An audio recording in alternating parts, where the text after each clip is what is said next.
Assalamualaikum warahmatullahi wabarakatuh. Perkenalkan, nama saya Muhammad Al-Hafidz Ilhami. NIM saya 23012040036 dari kelas TIB 23. Di sini saya akan menjelaskan tentang sejarah perkembangan komputer. Dan yang terhormat Bapak Agus Priyanto selaku dosen pengajar matkul Sistem Operasi. Berdasarkan perkembangan teknologi komputer, maka perkembangannya dapat kita bagi menjadi dua bagian, yaitu sebelum tahun 1940 dan setelah tahun 1940. Sebelum tahun 1940, sejak dulu kala proses pengolahan data telah dilakukan oleh manusia. Manusia juga menemukan alat-alat mekanik dan elektronik untuk membantu manusia dalam perhitungan dan pengolahan data supaya bisa mendapatkan hasil lebih cepat. Komputer yang kita temui saat ini adalah suatu evolusi panjang dari penemuan-penemuan manusia sejak dahulu kala berupa alat mekanik maupun elektronik. Saat ini komputer dan piranti pendukungnya telah masuk dalam setiap aspek kehidupan dan pekerjaan. Komputer yang ada sekarang memiliki kemampuan yang lebih dari sekedar perhitungan matematik biasa. Di antaranya adalah sistem komputer di kasa supermarket yang mampu membaca kode barang belanjaan, sentral telepon yang menangani jutaan panggilan dan komunikasi, jaringan komputer dan internet yang menghubungkan berbagai tempat di dunia.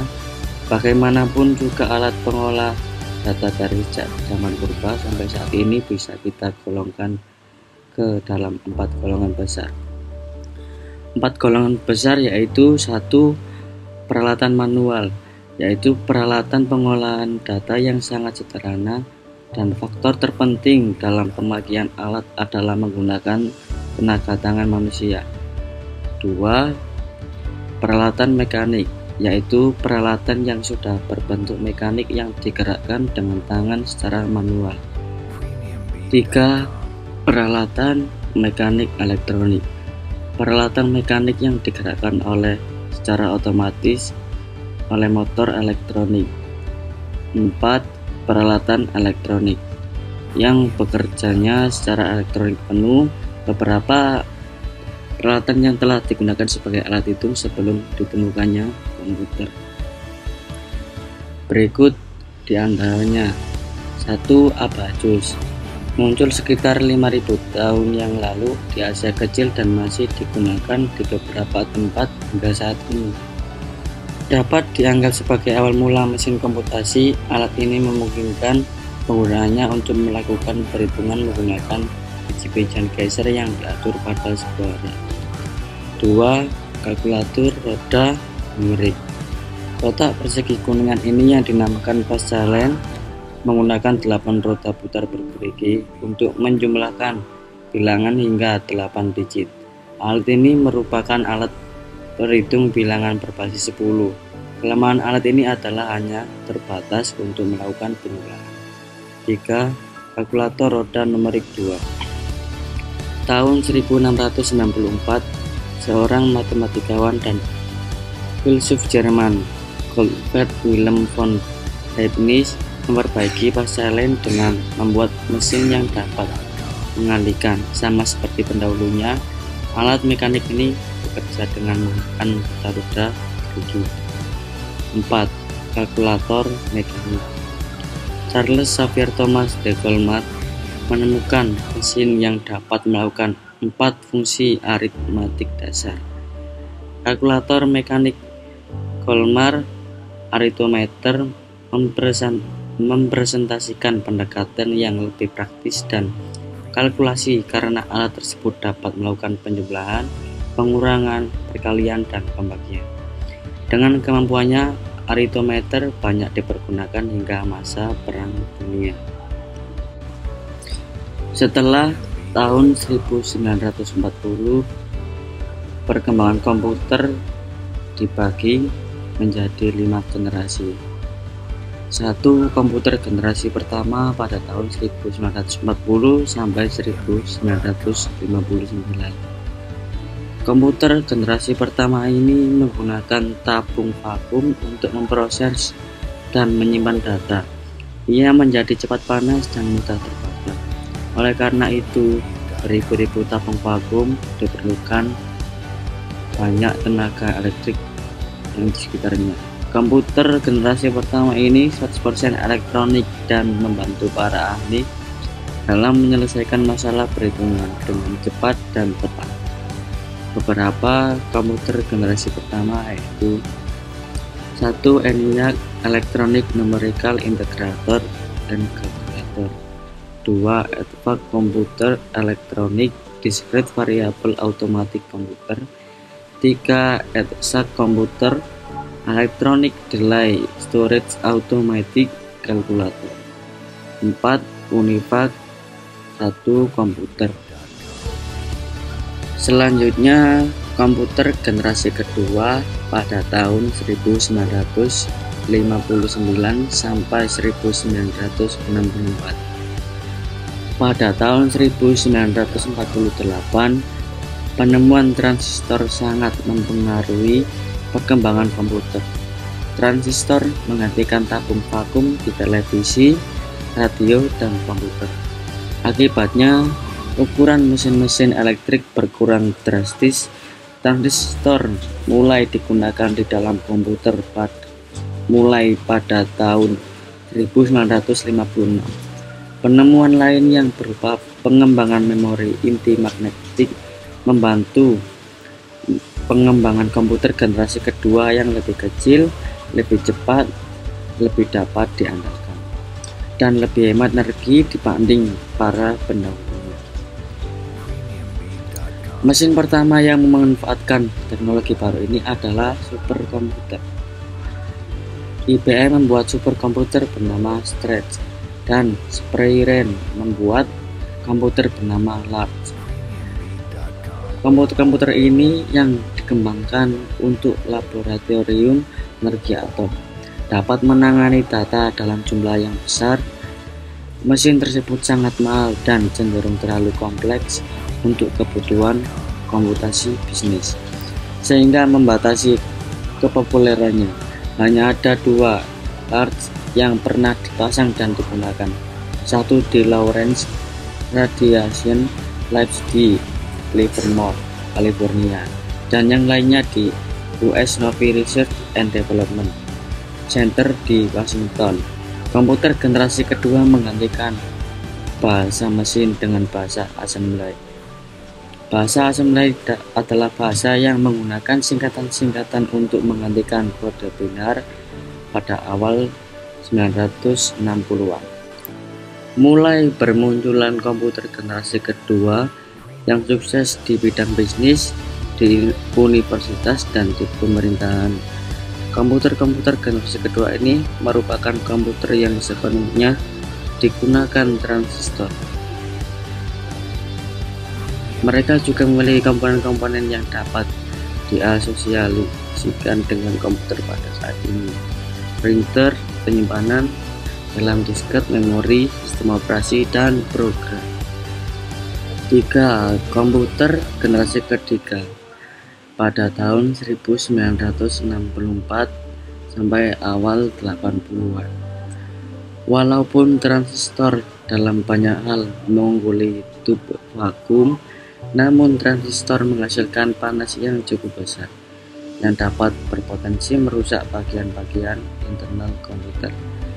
Batu kuarsa menghilangkan masalah ini. Jack Kilby, seorang insinyur di Texas Instruments, mengembangkan sirkuit terintegrasi. Di tahun 1958, IC mengkombinasikan 3 komponen elektronik dalam sebuah piringan silikon kecil yang membuat dari pasir kuarsa. Pada ilmuwan kemudian berhasil memasukkan lebih banyak komponen-komponen ke dalam suatu chip tunggal yang disebut semikonduktor. Hasilnya, komputer menjadi semakin kecil karena komponen-komponen dapat dipadatkan dalam chip.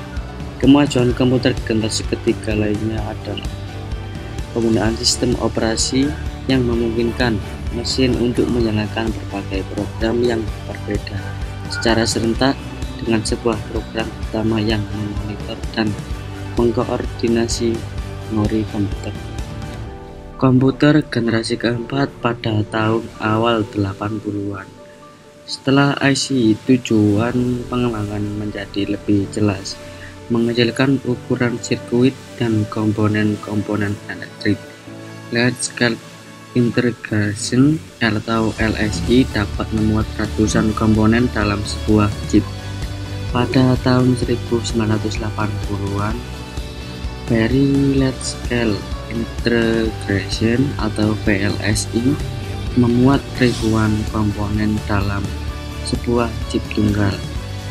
Ultra Large Scale Integration atau LSI meningkatkan jumlah tersebut menjadi jutaan.